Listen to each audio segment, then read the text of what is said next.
La drépanocytose est une maladie du sang qui touche plus particulièrement l'hémoglobine que l'on trouve dans nos globules rouges.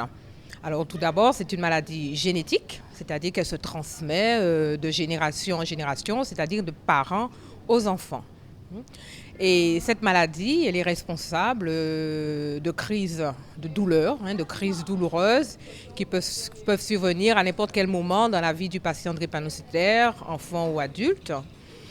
Responsable d'une anémie, ce sont des malades qui ont moins de globules rouges que les autres, ce qui peut occasionner de la fatigue, de l'essoufflement, de la pâleur et d'autres complications liées à la présence de bouchons dans la circulation sanguine. Donc en fonction du lieu de survenue de ces occlusions des vaisseaux, on aura des signes différents de la maladie. C'est une maladie qui est grave et donc qui est incurable. On ne sait pas guérir de la drépanocytose aujourd'hui, sauf dans certaines situations. C'est dépister très tôt les malades, les prendre en charge le plus tôt possible et toute la vie.